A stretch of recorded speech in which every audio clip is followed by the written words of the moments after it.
you do?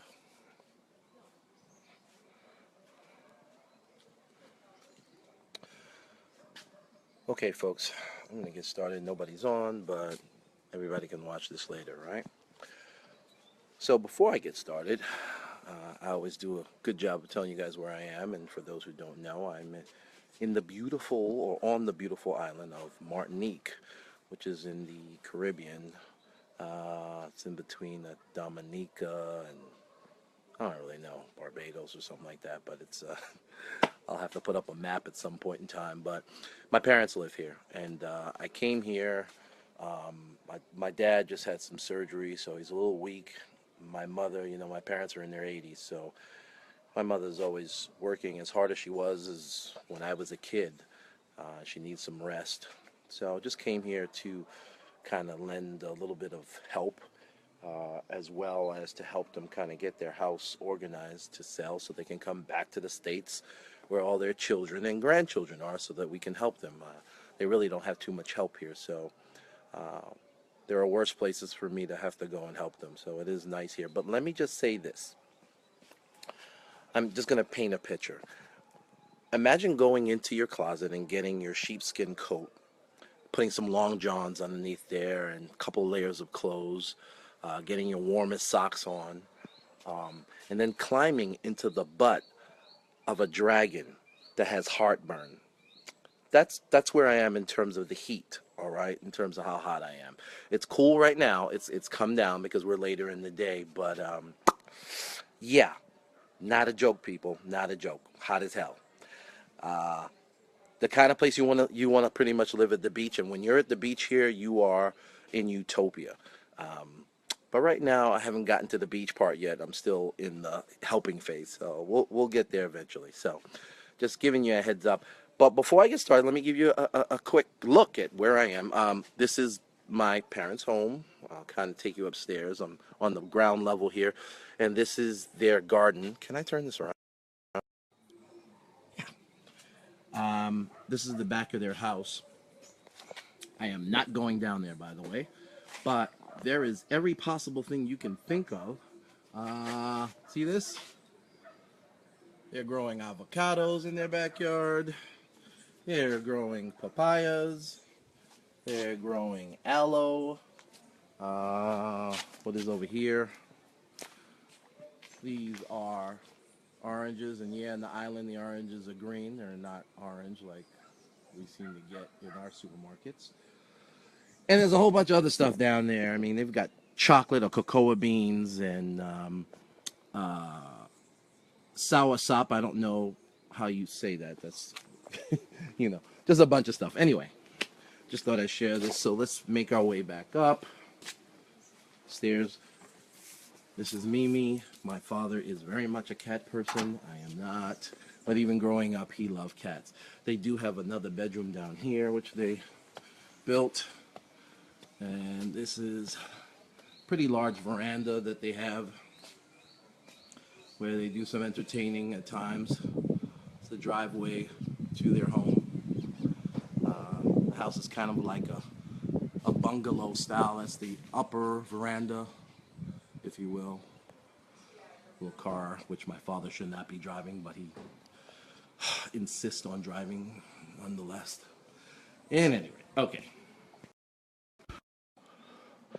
Hopefully that gives you a little clip of where I'm at. Whew. Hot, hot. All right. So as I said, I didn't say. As you probably read, today's topic is fairy tale love versus intentional love. At the end of the day, everybody wants to be in love, and anybody who says that they don't is lying.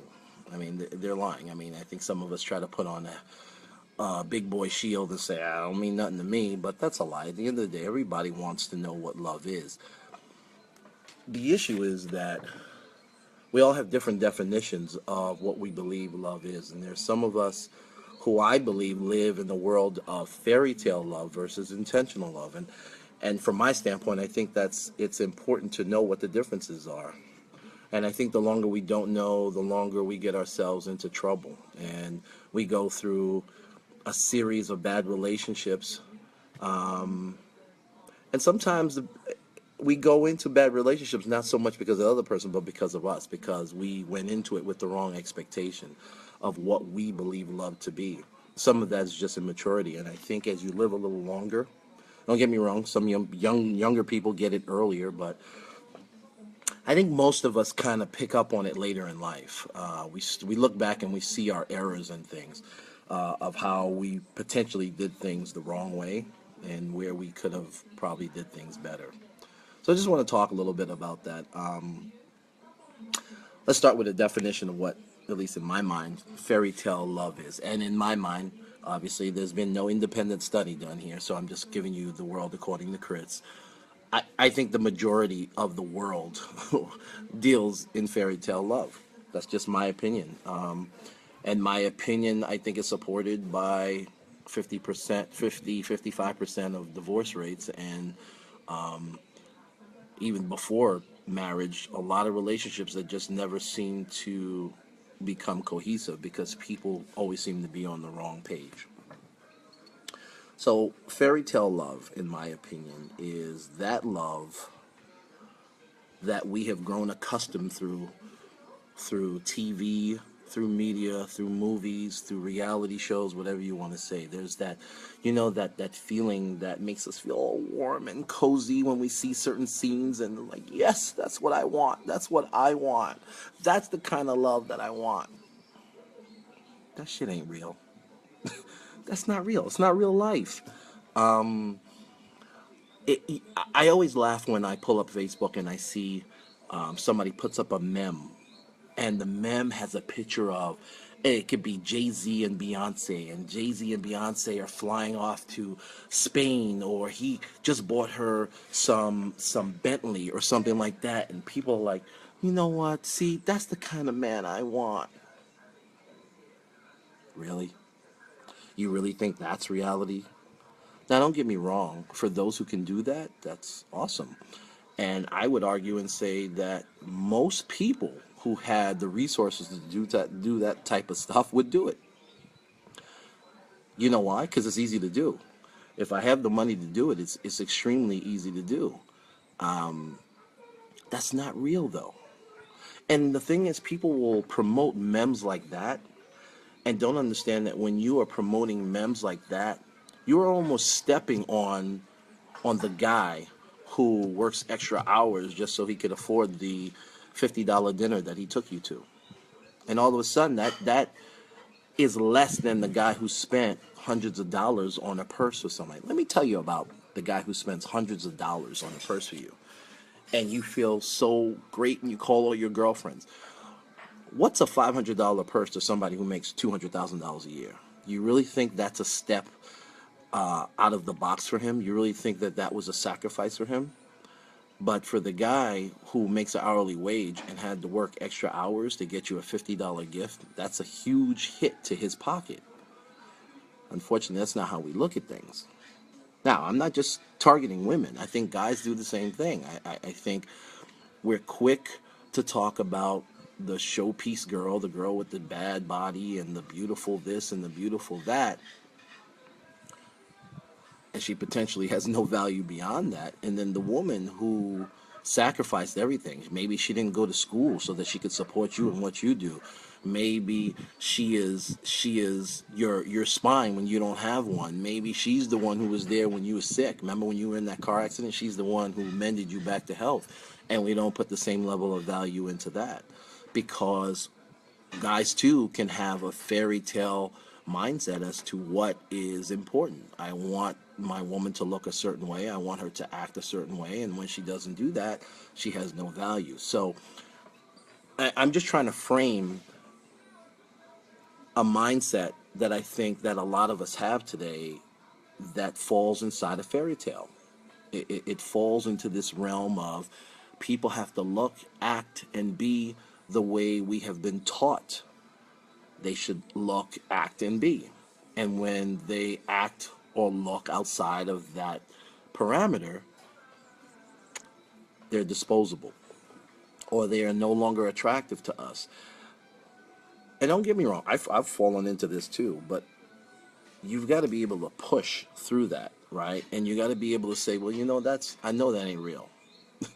I know that ain't real. It's like hanging with friends, and some who are just placating you, and those who are real friends. I mean, you are able to distinguish between the two, and you ought to be able to do the same thing in love. So now let's talk about intentional love, which is harder. And it's harder because, to me, intentional love means very often loving somebody when you really don't even want to. Loving somebody when you don't necessarily trust that the result that you want is going to happen on the other end, but you've decided that you're going to move forward anyway because you love the person and because it's important to them. So I have a problem with anybody who's in a relationship, or any of us who are in relationships, and we use statements like, I can't do that, I won't do that. What that says to me is that you are not willing to be uncomfortable for the person you're in a relationship with. Now, that doesn't mean that you're supposed to be some sort of doormat to anybody. That's not what I'm saying. I am saying that there are times that you're going to have to take a hit. There are times that you're going to have to stand up, not because the result is going to happen the way you want it. Sometimes we do things knowing, I know this ain't going to work out. But in this moment, it's more important that this person see that I have their back. It's more important that this person understand just how much I'm willing to walk the fire with them, as long as it's not detrimental to us, than me kind of showing them up or showing them, no, I ain't doing that. No, that don't make no sense. I'm not saying every time we make that decision, it's a decision that's going to bear positive fruit for us. I'm not saying that at all. I'm saying sometimes, I'm saying that's my mother, who I told I'm doing a video, but she's still screaming at me. Um, I'm I'm saying that sometimes we have to be able to make. She made me lose my thought. My mother, I love my mother. Sometimes we have to be able to make some decisions for the good of the person that we're in the relationship. Now, that could mean a whole bunch of things, right? It could be as vast or as small as possible. So let me see if I can kind of frame some ideas behind it. And I've said some of these things before. When I was married, I'll give you a small one, but small ones become big ones, right? When I was married, it meant a lot to my then wife to watch reality shows. I hate reality shows. I think they're the stupidest things in the world, but she liked them. It would have been important for me to recognize that at the time and say, I hate this, but it means something to her. So I'm not watching it every night, but one or two times a week or whatever, I'm gonna watch it. That would have that would have definitely made some deposits to her account and saying, I know he hates this, but he is doing this for me. That would have been me intentionally loving her in spite of, right? In spite of. On the flip side, there are many men out there who may have a problem with their wives, and I'm kind of throwing it out there because I know a lot of this stuff is true of a lot of people. Their wives who have gained weight, who have lost in their eyes their sex appeal, who have done certain things. Well, guess what? Ladies, you don't get to say, well, you need to accept me for who I am. Well, technically, that's not who you were potentially when he married. Now, if you were a rotund woman when he met you and you got married, then you're right. He has no cause to say that. If along the way you made some massive changes to your body, then you also have a responsibility to say, I need to at least attempt to reverse what's going on here. Because I know, even if he's not complaining about it, I know this is not ultimately how he would like me to be. But sometimes we get into a mindset where we say, well, you know what, this is who I am, this is what I'm doing, so you need to accept me for who I am. I'm sorry I can't be one of those cover girls. And let me make a point there too. I think sometimes, because we live in a world that's black and white, we always want to say it's either this or that, meaning you're either thin or you're fat. And I could tell you from personal, a lot of times it would have been enough just to see attempt, to see real work, you know, in certain directions. I'm not necessarily talking about weight, but I'm just saying, if you have an issue with something, whether it's cleaning, whether it's him fixing around the house or whatever, dude, if she has a problem with you fixing things around the house and you really don't either care about it or can't do handyman stuff, it probably would go a lot further with her if she saw you on YouTube trying to figure out how to fix stuff. At the end of it, maybe you get a laugh out of it because she's like, okay, he sucks at fixing stuff. But it's the fact that you attempted to repair it that tells her that you care enough about her that you're making that effort to try to do it. That would be intentionally loving. Do you want to fix this? Hell no. It's not what you like to do. But in that moment, it means something to your girl, to your wife. Ladies, you don't like to cook. Every now and then, he likes a meal. So it would mean so much to him if you got a freaking cookbook or a video or something and you made a meal. Maybe you burn it, but he's going to say, oh, babe, I do appreciate you trying. Now let's order something because this is nasty. Follow what I'm saying? I mean, I just think that people get caught up in what we believe things are supposed to look like or how they're supposed to be. And that gets us into so much trouble. In the process of living in the world of what you think or how you think it's supposed to be, you negate everything else that's coming your way. You forget about all the other things that the person is doing for you. You forget about what other things that person brings to your table. And then a lot of times, I know I've, in my life and other people that I talk about, when we have an argument, then all of a sudden it becomes, oh, I realize that. I know you're a good person. But that's not what we talk about. That's not what we talk about on an ongoing basis. We talk about what's wrong. And and I think we talk about what's wrong because it sits outside of that fairy tale love that we see. It's just, life just is not a fairy tale. Life is serious, and there's a lot wrong with life. And there are a lot of curves that are going to be thrown your way inside of a relationship. And in those moments, rather than join forces and say, we are one, we're a team, what happens is we end up turning against each other. And we end up pointing out what each other's faults are. And that doesn't make sense. It doesn't make sense. It does me no good to talk about, oh my God, you gained 50 pounds when you're the one who cooks my meals, when you're the one who, if I forgot to do something, you do it, when you're the one who remembered, when you're the one who helps. It's like, so now you're focusing all your energy on that one. Uh-oh, we're doing this. That we don't do well, and invariably you negate everything else that I do well, or I negate everything else that you do well. You are a great woman. You are a great mother. You are a great friend. You are supportive. You are this, but I'm focusing on just these one or two things, and vice versa.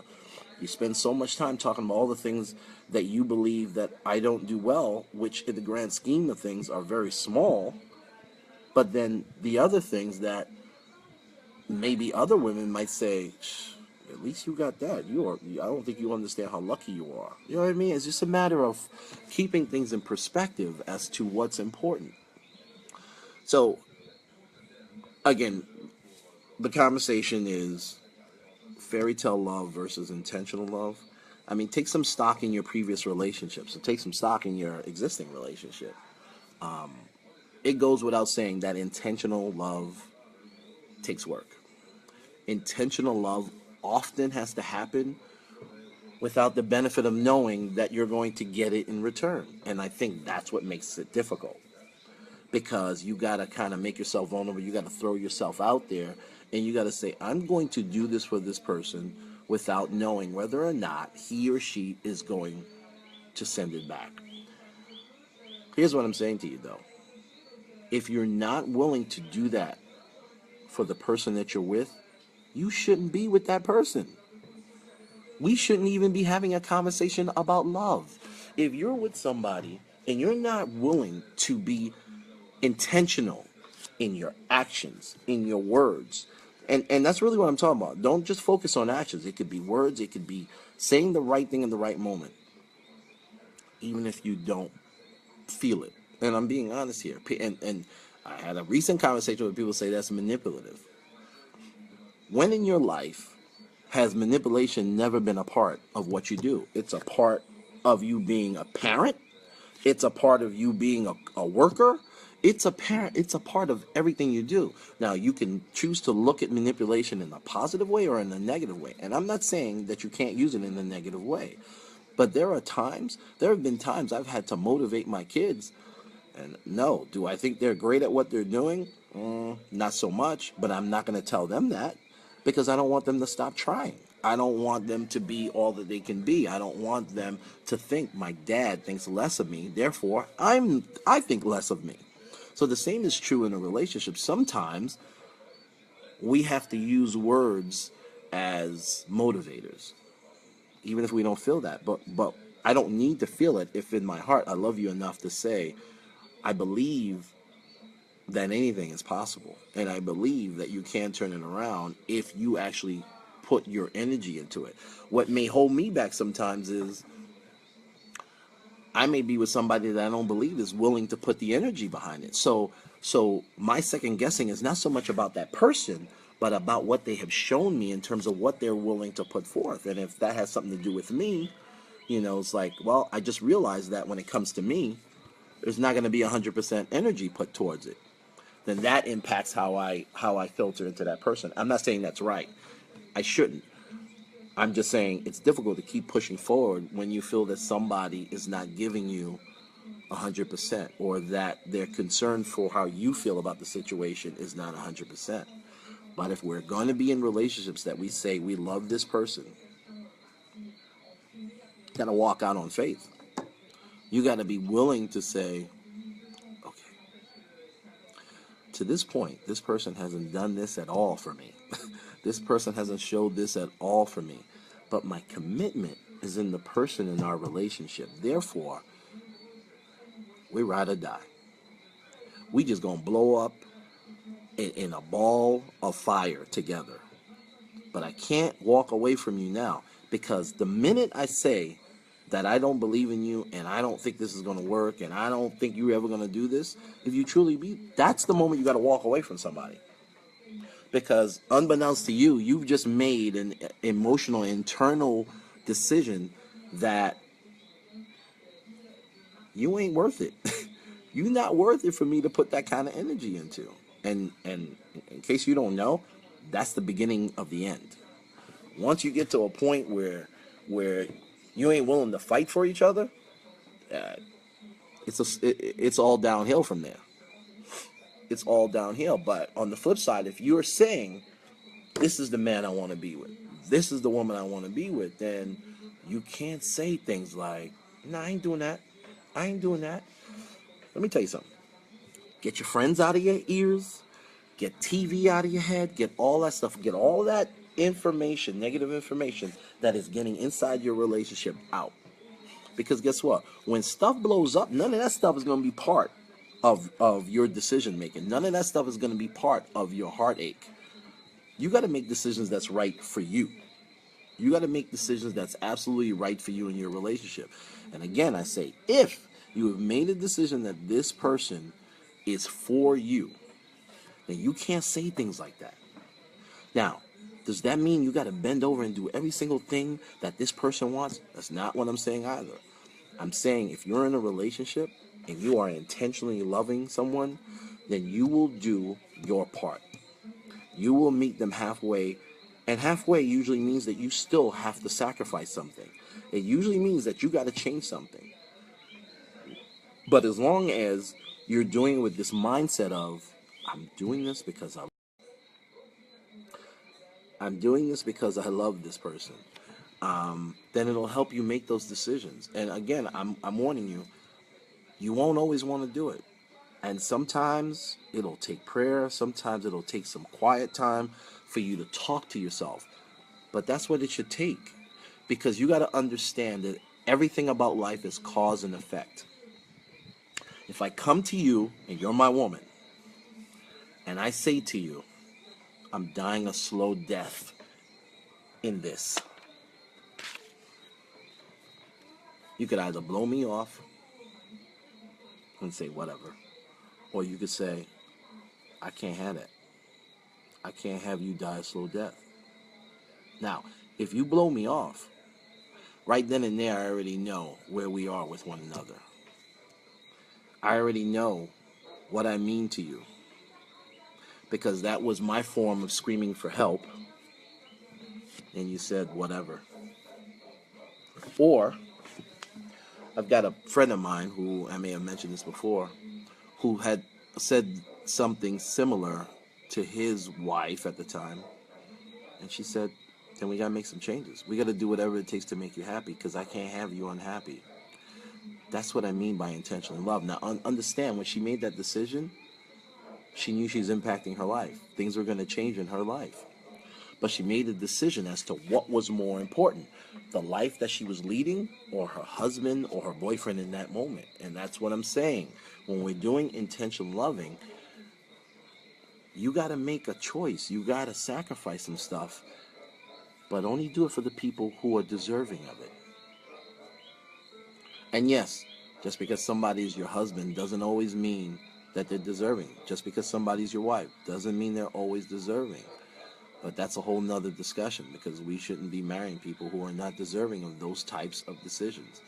But, I mean, I know there's people going to tell you have to do it because that's your husband, that's your wife. I would disagree with that. But I would say that you have to do a much better job at choosing a husband and wife, so that that's not even a question.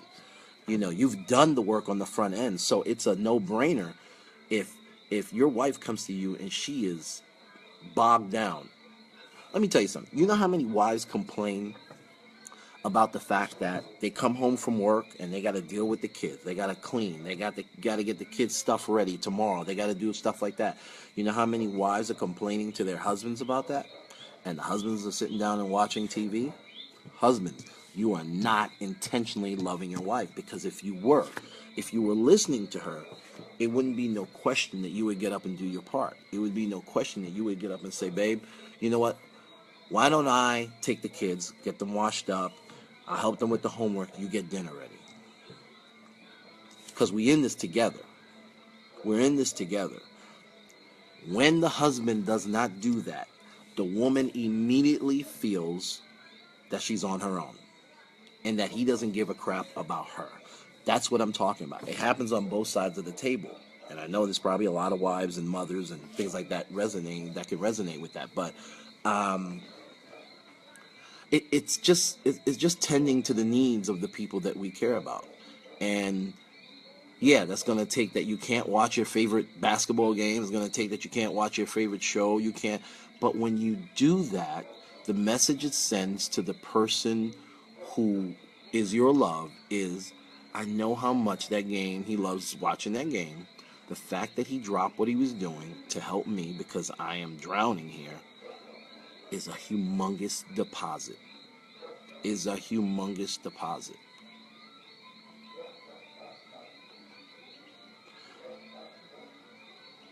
Be mindful of it. It's something that is much more important to me today than it ever was in my past.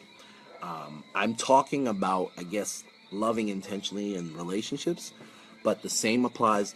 I'm here with my parents. I mean, loving your parents intentionally, because our parents work our nerves. As they get older, some things slip. They get much more nagging. I mean, my father will tell me how to drive. I'm 46 years old. And my father will sit in the car and tell me about every stick shift move, every turn, how hard I'm hitting the brake the whole way. And you know what I do? I say, okay, Dad. Okay, Dad. Okay, Dad. You know why? Because I'm loving my father intentionally, because I don't dare. I wouldn't want for a second for him to think that I'm being insolent and that I am not giving him the honor that he deserves in his older years. Yeah, he's slipping a little bit. I know that, Everybody around him knows that. He don't need to feel that, though. Certainly not from his son. So whether it's your loved one, I mean your sweetie pie, your father, your kids, I've had to make some decisions about my children, which I think have turned out to be positive, where I had to turn off somewhat of my father hat and put on somewhat of my friendship hat, because there came a point where you recognize that they're getting older. The time for me to tell them what to do has passed. I am a pure advisor right now, and I don't take it personally when they don't do what I tell them to do, what my advice is, because I understand they're finding their own way. So, but if I continue to leave on my father hat and treat them the way I did when they were 10, 11, 13, it would continue to drive a wedge in us larger and larger and larger. So you find a way to intentionally love them in the way that they need. And you leave the door open and you say, if you need me beyond what I've given you, I am absolutely always here. I hope this makes some sort of sense to you in terms of intentional versus fairy tale. Guys, the fairy tale love, or some people call it the honeymoon period, when I tell you that lasts a very short time, it lasts a very short time. But I think we have this expectation that it just kind of goes on forever. That's not real. You'll start arguing about laundry. You'll start arguing about who drank the last bit of juice. You'll start arguing about what show you're going to watch on TV. That's the real stuff. The trips to the winery and the serenade, gondola rides and all that other crap. You'll do that on vacation from time to time, but that ain't real. That's not the real stuff. The real stuff is the stuff we deal with on a daily basis. Here's the reality. She is going to get you on your nerves. No matter how many times we talk about the same topic, she is going to piss you off every single time. And you, in that moment, you have a decision. Do I walk around like, I cannot believe she's bringing this up again? And we do that, and we can do that. But you should only do that for about 3 minutes. Because there's a thin line between, you get on my damn nerves, to, all right, babe, okay, I hear you. Can we get back to being nice to each other and keep it moving? It's a fine line. It's a fine line. Anybody who's married understands that fine line. But anybody who's married also understands that you do not benefit in any way in stepping on her throat. Hey, Missy, you don't benefit in any way by following him around and nagging him and beating him over the head with the same topic over and over and over again. Should you make your point? Make your point and keep it moving. It's not worth the drain on your relationship. When you get to those moments where you're irritating one another, that's when you hit the switch that says, I am going to love this person intentionally. He just pissed you off, and you just say, all right, you know what? I said what I had to say. Now, you want a sandwich? Yeah, babe. This does not have to be complicated. If we check our egos at the door, it don't have to be complicated. And the more you do that, the more deposits you're making in each other, the more the chances that you guys will go separate ways and forget what you have together, the lower the chance that that's going to break apart. So, with that, I'm gonna leave you there. Again, I hope I have a tendency to babble, not make sense, but I hope some of this made sense. I was reading something my brother-in-law wrote. And again, use it hopefully tonight. Go and love someone intentionally. All right. Jeez. Oh. Okay. Guess I was getting cut off there. That's probably what my brother-in-law was saying. Bad reception. I hope you guys got a lot of this. But anyway, I was checking out Adrea, Man in the Mirror. See you next time. One love.